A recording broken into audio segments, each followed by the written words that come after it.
I hope आप सभी अच्छे होंगे। सबसे पहले मेरे चैनल को सब्सक्राइब करना है, देन आगे बढ़ना है। चैप्टर नंबर 16 है लाइट। चलिए स्टार्ट करते हैं। The world is largely known through the senses. The senses of sight is one of the most important sense. Through it we see mountains, rivers, trees, plants, chairs, peoples and so many other things around us. देखो, ये जो world है ये पूरी मतलब इसको largely जानते हैं सभी थ्रू दी सेंस, अपने सेंस के थ्रू जानते हैं। The sense of sight is one of the most important sense. जो साइट का जो सेंस होता है ना, मतलब देखने का जो सेंस होता है, वो मोस्ट इम्पोर्टेंट सेंस है, one of the. Through it we see mountain, जैसे कि हम क्या देखते हैं, माउंटेन्स देखते हैं, रिवर्स देखते हैं, ट्रीज़ भी देखते हैं, प्लांट्स भी देखते हैं, चेयर्स भी देखते हैं और कुछ लोगों को भी देखते हैं और बहुत सारी चीज़ें देखते हैं अपने आसपास। वी ऑल्सो सी क्लाउड्स, और हम बादल भी देखते हैं, रेनबो भी देखते हैं, बर्ड्स भी देखते हैं, चिड़िया को उड़ते हुए देखते हैं आसमान में। At night we see the moon and the stars, और रात में हम चाँद और सितारे देखते हैं। You are able to see the words and sentence printed on this pages. देखो, ये जो चीज़ें आप देख पाते हैं, वर्ड और सेंटेंसेस प्रिंटेड होते हैं पेजेस पर। How is seeing made possible, ये ऐसा पॉसिबल क्यों है? चलिए, व्हाट मेक थिंग्स विजिबल 16.1 है, इसको देख लेते हैं।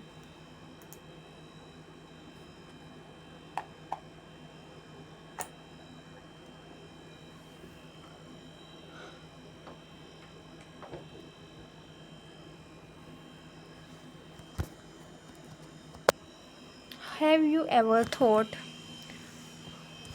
क्या आपने कभी सोचा है, how we see various object, हम अलग अलग चीज़ें कैसे देख सकते हैं। You may say that I see in the object, see the objects. देखो, आपने सुना कहा है कि आँख जो है हम आँखों से देखते हैं चीज़ों को। But can you see an object in the dark, क्या आप चीज़ों को अंधेरे में देख सकते हैं। It means that eyes alone can not see any object. इसका मतलब है कि जो आँखें हैं वो हर चीज़ को नहीं देख सकती। It is only when light from an object enters our eyes that we see the object. इसका मतलब है कि ये केवल तब है जब लाइट ऑब्जेक्ट पर पड़ रही है और हमारी आंखें उसको देख रही हैं। The light may have been emitted by the object. अब क्या हो रहा है, जो लाइट होती है वो ऑब्जेक्ट से के द्वारा एमिटेड होती है और may have been reflected by it. देखो, हम एक प्लेन मिरर के थ्रू देखो, जैसे फिगर में दिखाया गया है, पहले जो लाइट है वो मिरर मतलब किसी ऑब्जेक्ट पर लाई करेगी और फिर रिफ्लेक्ट कर देगी उसको, मतलब इंसिडेंट रे, रिफ्लेक्टेड रे। तो ऐसे होता है, ऐसे हमारी आंखें देख पाती हैं। You learn in class 7th that a polished or a shiny surface can act as a mirror. देखो, आपने क्लास 7th में भी पढ़ा है कि जो पॉलिश और शाइनी सरफेस होता है वो मिरर की तरह काम करता है। देखो, a mirror changes the direction of light. Mirror जो होता है, शीशा, वो जो लाइट की डायरेक्शन होती है उसको चेंज कर देता है, जो दैट फॉल्स ऑन इट, जो उस पर गिरती है light. Can you tell in which direction the light falling on a surface will be reflected. क्या आप बता सकते हैं कि जो लाइट फॉल हो रही है सरफेस पर, तो उसकी जो डायरेक्शन है वो रिफ्लेक्टेड होगी या नहीं। लेट अस फाइंड आउट, चलिए देखते हैं। Laws of reflection. अब देखो, लॉज ऑफ रिफ्लेक्शन में आपको एक्टिविटी 16.1 देखनी है। एक white paper, white sheet of a paper fix करना है एक ड्राइंग बोर्ड पर या फिर टेबल पर। अब टेक अ कॉम्ब, आपको एक क्या कंघा लेना है और क्लोज ऑल इट्स ओपनिंग, और उसकी जो ओपनिंग है उसको क्लोज कर देनी है, except one is the middle, जो मिडल में है उसको छोड़कर। You can use a strip of black paper for this purpose. देखो,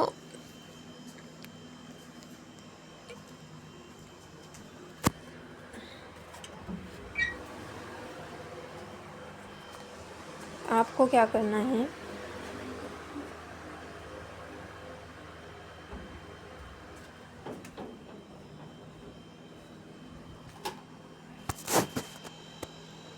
Hold the comb perpendicular to the sheet of paper. Throw a light from a torch through the opening of the comb from one side.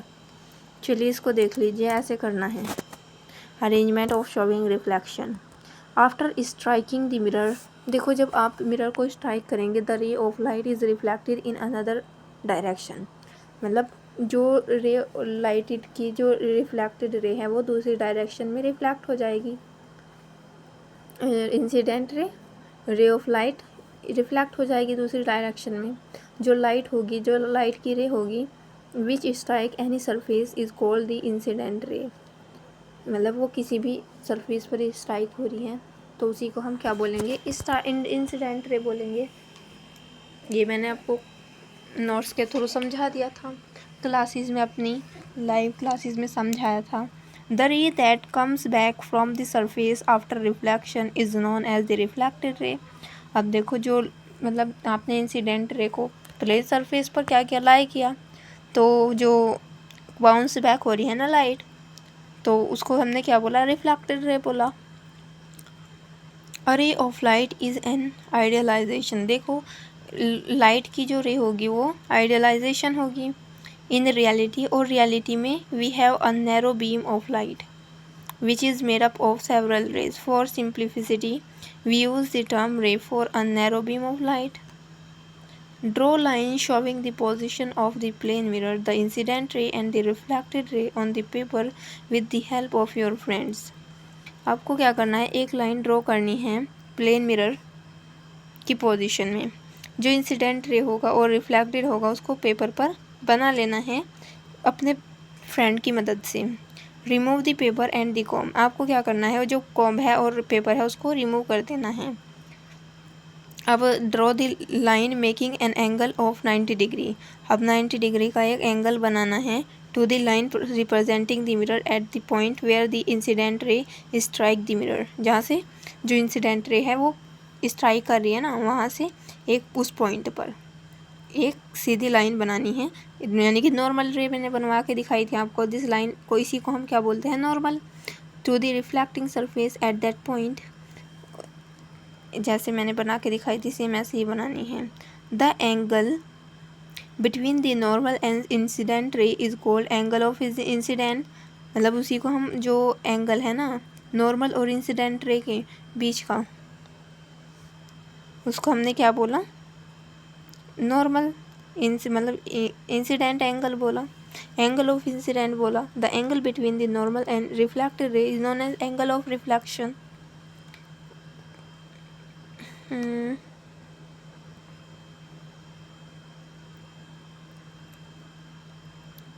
अब आते हैं हम measure the angle of incident and the angle of reflection. आपको क्या करना है, angle of incident और angle of reflection को मेज़र करना है. Repeat the activity several times by changing the angle of incident. Enter the data table 16.1. देखो अब ये देख लीजिए, ये है ऐसे ऐसे बनाना है angle of incident, angle of reflection.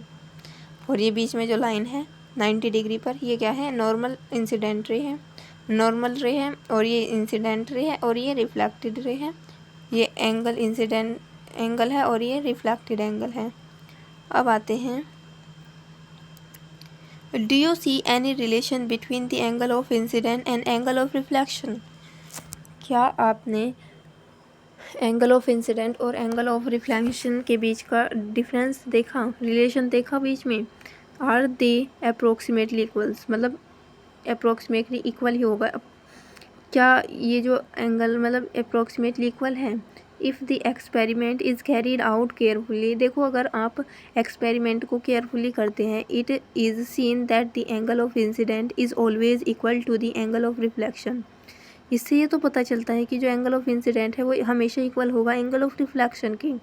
This is one of the laws of reflection. इस यानी कि इससे यह एक one of the law of reflection होगा. चलिए परफॉर्म करते हैं दूसरी एक्टिविटी. What would happen, क्या होगा, if I threw the light on the mirror along the normal. क्या होगा जब मैं लाइट को नॉर्मल के, मतलब नॉर्मल जो है ना रे, उसके थ्रू लाइट को थ्रीव करूँगा. तो ये वाली एक्टिविटी कर लेनी है जैसे इसने की है डायरेक्टली, तो ये भी क्या हुई है, बाउंस बैक हो गई। ऐसे करनी है एक्टिविटी है ये।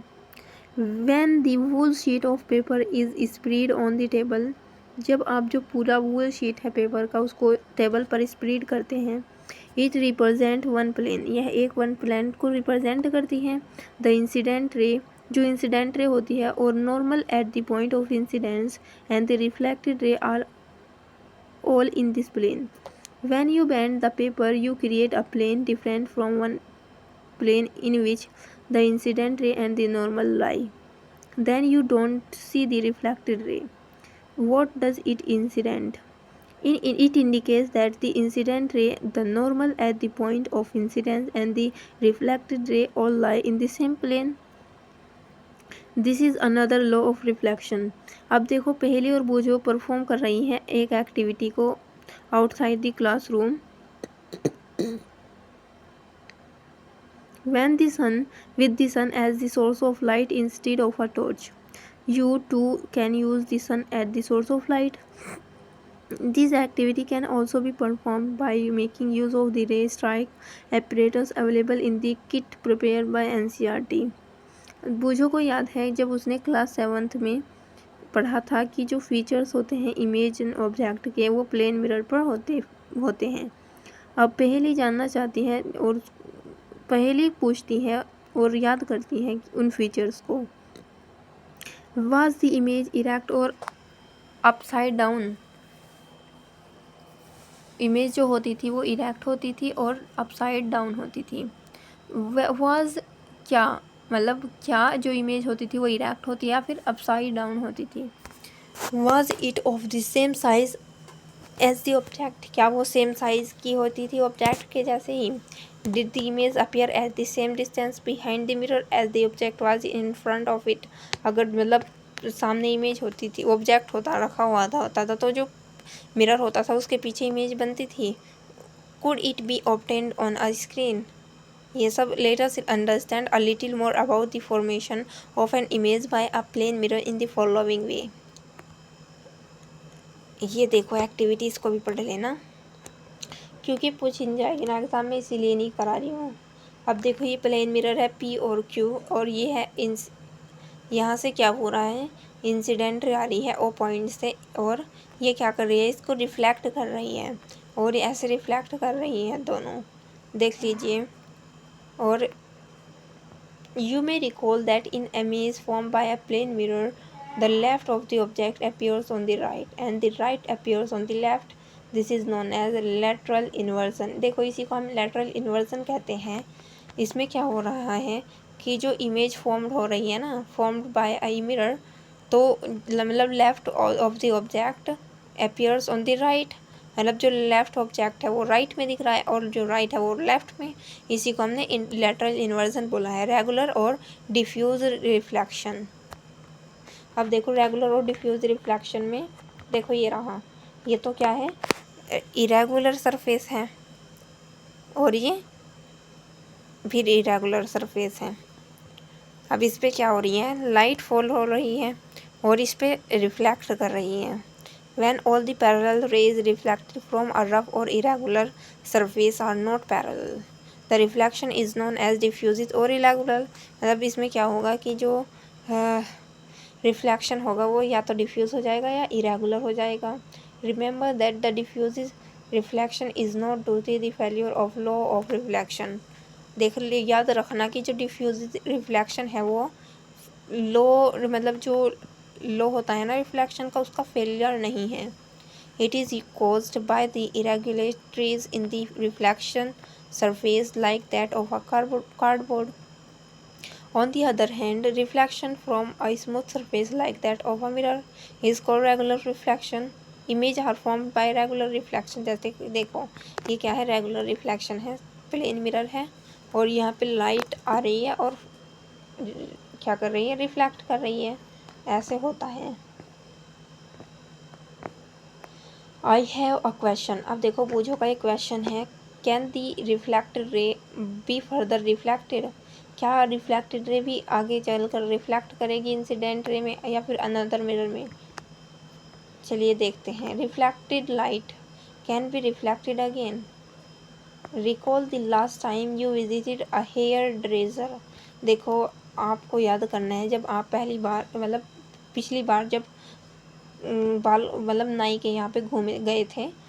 She he makes you sit in front of a mirror. देखो आप मिरर के आगे बैठे होगे। After your hair cut is complete, जब आपके पूरे बाल कट जाते हैं। शी या फिर ही, वो जो बाल काटने वाला होता है उसको बोला है शी और he holds a mirror behind you to show how you the hair has been cut. मतलब वो आपको पीछे से दिखाता है, शीशा दिखाता है आपके बाल कैसे कटे हैं, आप कैसे दिख रहे हैं पीछे से। तो do you know how you could see the hair at the back of your head. तो क्या आप जानते हैं कि जो बाल कैसे दिख रहे हैं पीछे से, आपका सिर कैसे दिख रहा है। पहली recall having constructed a periscope as an extended activity in class 6। देखो पहली फिर से अपनी एक्टिविटी को याद करती हैं जो उसने क्लास 6 में की थी, पेरिस्कोपिक एक्टिविटी। जो पेरिस्कोप है वो makes use of two plane mirrors. मतलब उसमें क्या होता है, दो प्लेन मिरर्स से बनता है। दो प्लेन मिरर्स होते हैं, उनका यूज़ होता है तब जाके बनता है periscope.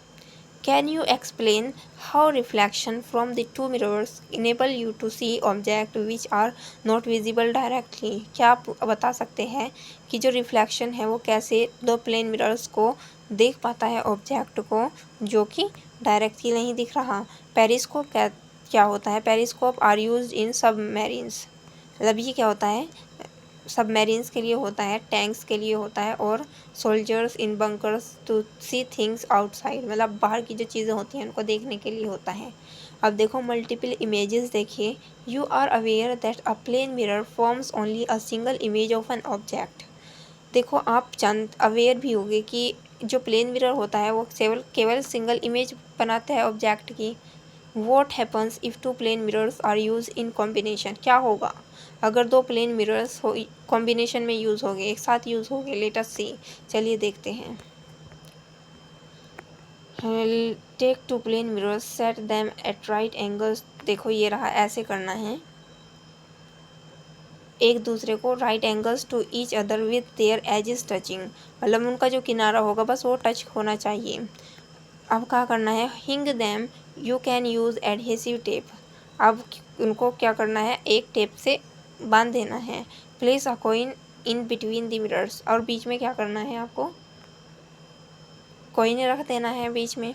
How many image of the coin do you see. आपको कितनी इमेज दिख रही है, 3 है ना।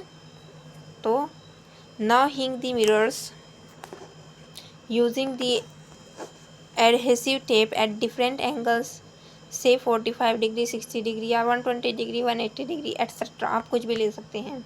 प्लेस सम ऑब्जेक्ट, आपको कुछ करना, ऑब्जेक्ट को रखना है जैसे कि कैंडल होगी, इन बिटवीन दैम। और फिर क्या करना है, note down the number of image of the object in each case. हर एक केस में अब उसका नंबर को देखना है। Finally set the two mirrors parallel to each other. Find out how many images of the candle placed between them are formed.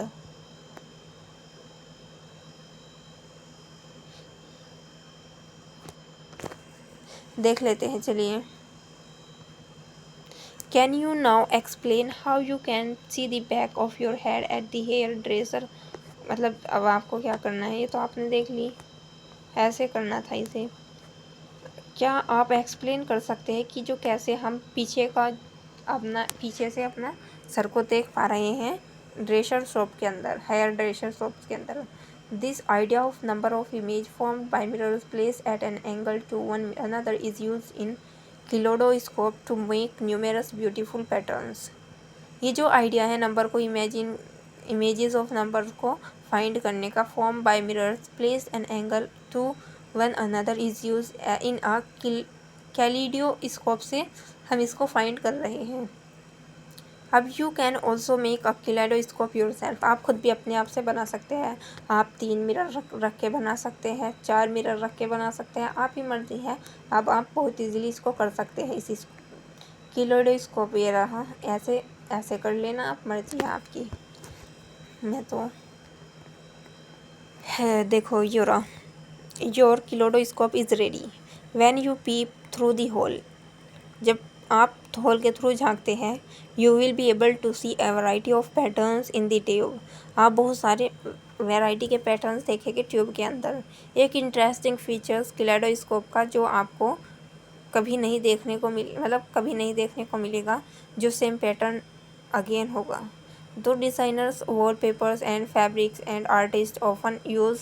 देखो ये जो होते हैं ना, डिज़ाइनर होते हैं, वॉलपेपर्स होते हैं, फैब्रिक्स आर्टिस्ट होते हैं, ये अक्सर इसी का किलोडोस्कोप का ही यूज़ करते हैं ताकि उनको अच्छा आइडिया मिले नई नई चीज़ों को बनाने के लिए, नए नए पैटर्न्स के लिए। To make your toy attractive, अपने टॉय को अट्रैक्टिव बनाने के लिए you can wrap the kaleidoscope in a colour paper. ये सब देखो इस टाइप से ऐसे ही करना है। चलिए, सनलाइट वाइट और कलर्ड। देखो आपने क्लास 7 में पढ़ा है कि जो सनलाइट होती है वो वाइट लाइट को रेफ़र करती है और फिर आपने से उससे क्या होता है 7 कलर्स बनते हैं। Here is another activity showing that light consist of several colours. What is inside our eyes, हमारी आंखों के अंदर क्या होता है। We see things only when light coming from them enters our eye. देखो हम चीज़ों को तभी देख सकते हैं जब हमारी आंखों पर जो है लाइट एंटर करेगी। Eye is one of the our most important sense organ. देखो आई जो है हमारा बहुत ही ज़्यादा इम्पोर्टेंट सेंस ऑर्गन्स हैं। It is therefore important to understand its structure and working. यह इम्पोर्टेंट इसीलिए है क्योंकि हम इससे स्ट्रक्चर को देख सकते हैं, काम करते हुए देख सकते हैं इसीलिए, और समझ सकते हैं। द आई हैज़ अ रफली स्फेरिकल शेप। देखो आई जो है हमारी स्फेरिकल शेप की होती है और जो आउटर कोट होता है आई का उसको वाइट होता है।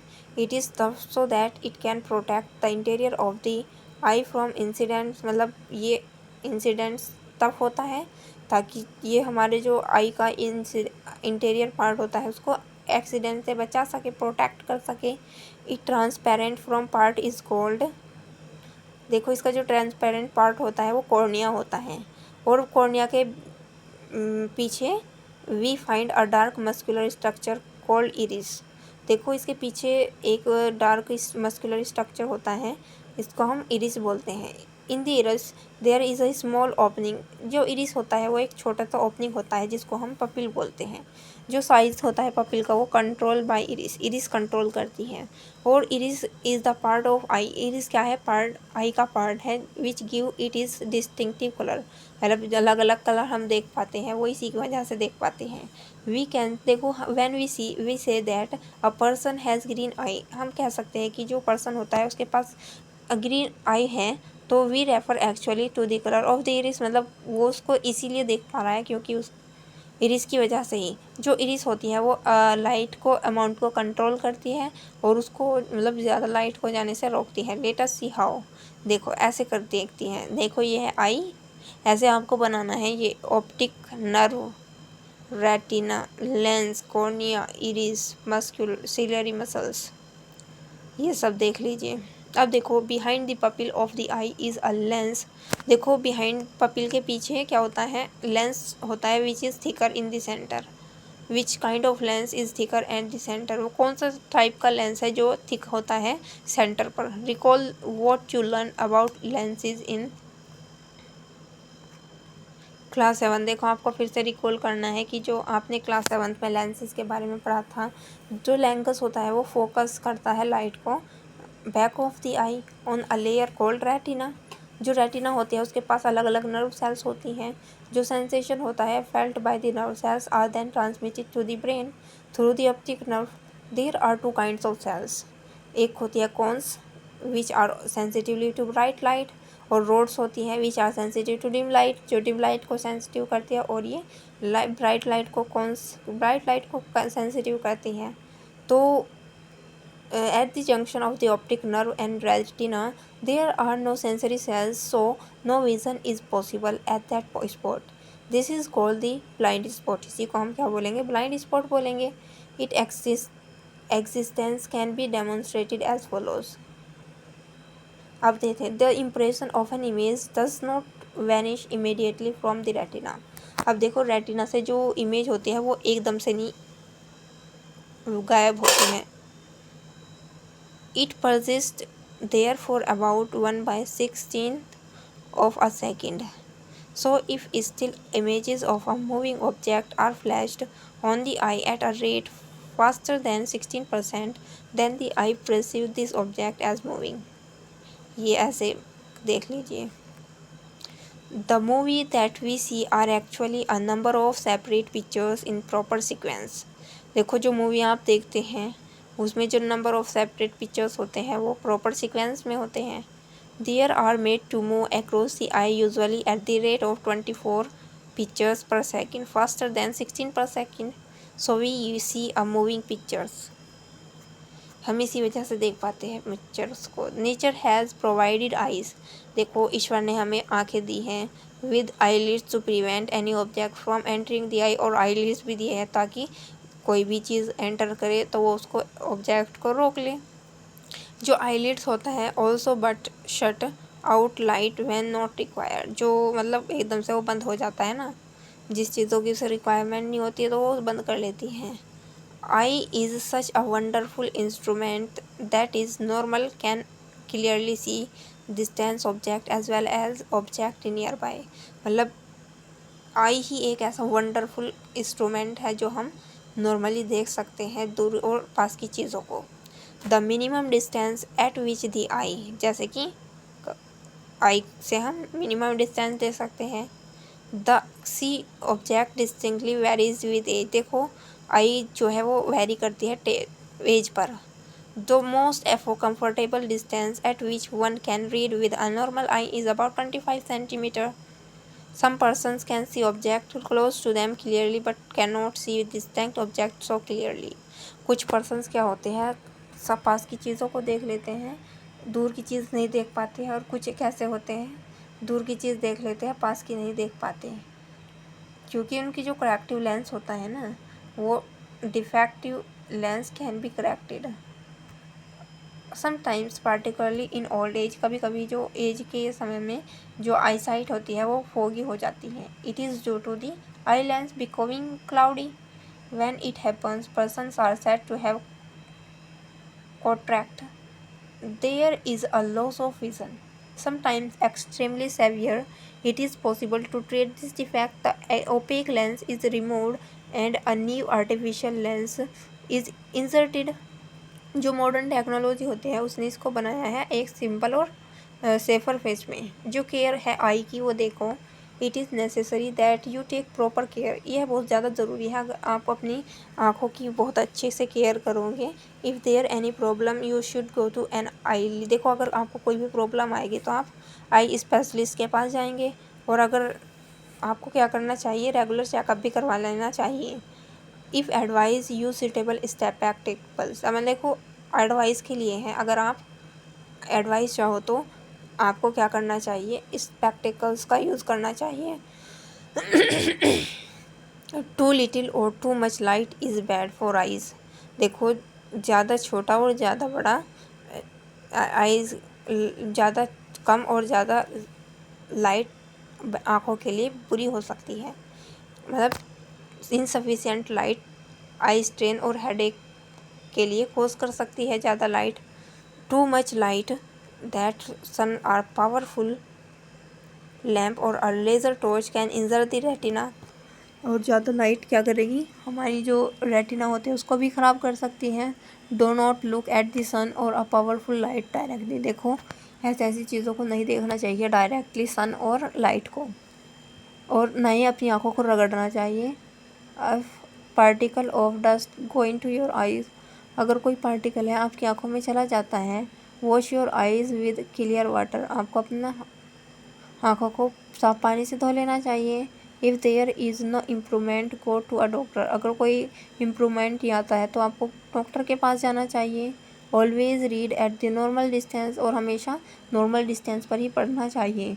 ये नहीं कि आप बहुत उसको क्लोज करके पढ़ रहे हैं या फिर काफ़ी दूर पढ़ रहे हैं, ऐसा नहीं हो, बस नॉर्मल डिस्टेंस पर पढ़ना चाहिए. You learn about balance diet in class. देखो आपने क्लास 6 में ये पढ़ लिया है already. If food is deficient in some component eye may also suffer. मतलब अगर फूड डेफिशिएंट है ना कुछ कंपोनेंट्स के अंदर तो वो आइज़ को सफ़र करेंगी. मतलब लैक विटामिन ए है तो food stuff is responsible for many I troubles, मतलब हमारी आंखों को नुकसान पहुंचा सकती है। और जो मोस्ट कॉमन है इसमें नाइट ब्लाइंडनेस है। One should therefore include in the diet component which have vitamin A. जो रो कैरोट्स होती हैं, ब्रोकोलाई होती है, ग्रीन होता है, vegetables such as spinach and cod liver oil are rich in vitamin A. ये सभी विटामिन ए के लिए रिच होते हैं। एग्स हो गया, मिल्क हो गया, कर्ड हो गई, चीज़ हो गई, paneer, butter and fruits such as papaya, mango are also rich in vitamin A. Visually impaired persons can read and write. कुछ पर्सनस होते हैं इन जैसे कि बच्चे, ये क्या करते हैं, विजुअली इम्पेयर्ड होते हैं, they have very limited vision to see things. मतलब उनकी चीज़ों को देखने का जो लिमिटेड नज़रिया होता है। Some persons can not see at all since birth, मतलब कुछ बच्चे कुछ बर्थ से ही नहीं देख पाते। और सम पर्सन में लॉस देयर आई साइट, कुछ किसी वजह से गवा देते हैं अपनी आँखों की रोशनी। तो बिकॉज ऑफ अ डिसीज़ और अ इंजरी, किसी बीमारी की वजह से या फिर इंसिडेंट की वजह से, such persons try to identify things by touching and listening. कुछ वे क्या करते हैं, चीज़ों को पहचानने की कोशिश करते हैं छू कर या फिर सुनकर, वॉइस को सुनकर ध्यान से। They develop their other senses more sharply. वे क्या करते हैं, अपने जो डेवलप होता है अपने सेंसेस को डेवलप करते हैं तेज़ी से। However additional resources can enable them to develop their capabilities further. What is the Braille system? Braille system क्या है? The most popular resource for visualize changing person is Braille. Braille एक वो चीज़ है जो विजुअलाइज किया जा सकता है। जो प्रेजेंट सिस्टम वाज अडेप्टेड इन 1932। ये जो सिस्टम है ना, प्रेजेंट सिस्टम, इसको 1932 में अडॉप्ट किया गया था। There is Braille code for common language. जो ब्रेले है कोड है वो कॉमन लैंग्वेज के लिए है, मैथमेटिक और साइंटिफिक नोटेशन है।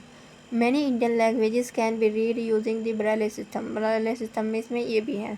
अब देखो, visually impaired people learn the Braille system by beginning with letters. देखो, शुरू में हम लेटर से सीख सकते हैं और फिर कैरेक्टर्स और फिर लेटर कॉम्बिनेशंस, फिर मेथड का डिपेंड करता है कि वो कैसे टचिंग करके और उसके कैरेक्टर को मेमोराइज्ड करके। ये सब जो ब्रेले है वो क्या है, text can be produce by hand और बाय मशीन। मशीनों और हैंड के द्वारा प्रोड्यूस किया गया है। Typewriter like devices and printed machines have now been developed. ये सब मैंने आपको पढ़ा दिया था। अभी देखो ये चैप्टर कंप्लीट हो गया है, आपको इसको देखना है अच्छे से, इसके क्वेश्चन लगाने हैं और बस ये करना है आज आपको, बस यही था आपका काम। Thank you, bye bye. कल मिलते हैं फिर नेक्स्ट चैप्टर के साथ। इतना बने रहे, हमारे यूट्यूब चैनल को सब्सक्राइब करना मत भूलिए। Thank you.